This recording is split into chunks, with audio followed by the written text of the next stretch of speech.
Okey, hari ini saya ada baca satu laporan media dari dua orang pemimpin DAP. Kedua-duanya Melayu Islam. Mengikut laporan tu, mereka kata masuk DAP tidak menjadikan seseorang itu kafir. Maksudnya di sini, kita tidak boleh menilai akidah seseorang hanya kerana mereka masuk DAP atau berbeza parti politik. Jadi saya amat bersetuju dengan pandangan kedua pemimpin DAP ini. Cuma saya ada sedikit persoalan untuk dibangkitkan. Persoalannya ialah sekiranya jawapan ini berdasarkan prinsip, maka seharusnya prinsip ini diguna pakai dalam semua keadaan dan kepada mana-mana pihak, bukan hanya satu pihak, terutamanya kepada PAS ataupun Datuk Haji Hadi. So dalam konteks ini, kritikan itu menjurus kepada retorik PAS ataupun Haji Hadi yang dikatakan menggunakan Islam sebagai retorik politik. Tapi pada masa yang sama, adakah kritikan ini juga terpakai kepada pemimpin-pemimpin lain, terutamanya pemimpin DAP yang juga pernah menggunakan hujah-hujah agama untuk retorik politik seperti isu begini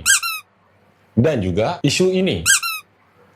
Adakah kita mendengar kritikan atau suara dari dua pemimpin Melayu DAP ini apabila pemimpin-pemimpin mereka membangkitkan isu-isu yang sama juga, iaitu menggunakan hujah agama untuk tujuan politik? Jadi saya kira jika kritikan itu berdasarkan prinsip yang jelas, sepatutnya ia terpakai kepada semua keadaan, termasuk pemimpin mereka sendiri, bukan hanya mengkritik PAS. So, kali ini teori MBI saya rasa sangat mudah dan jelas, iaitu sekiranya kita, mana-mana pemimpin, terutamanya kedua-dua pemimpin Melayu DAP ini, ingin mengutarakan hujah ataupun kritikan, saya fikir adalah lebih baik kita berlaku adil dan objektif. Sekiranya prinsip itu terguna pakai untuk pemimpin PAS, maka prinsip yang sama juga harus terguna pakai kepada pemimpin-pemimpin DAP yang lain. Jadi, kalau kita ingat balik peristiwa ataupun kenyataan-kenyataan ini dan ini, pernah tak kita dengar dua orang pemimpin DAP ini bersuara mengkritik seperti mana mereka mengkritik PAS dan Haji Hadi? Jadi itulah persoalannya. Kita tidak boleh mengkritik dan bersikap selektif kepada mana-mana pihak. Sekiranya kita mahu menjadi pemimpin yang berwibawa, kita seharusnya mengamalkan prinsip yang betul. Tidak kira pemimpin kita atau pemimpin parti lain. Dan pemimpin yang adil adalah pemimpin yang dituntut dalam Islam. Masalah di sini ialah bukan tentang siapa bercakap tentang Islam, tetapi adakah kita menggunakan pembaris yang sama untuk mengukur dan menilai kata-kata tersebut?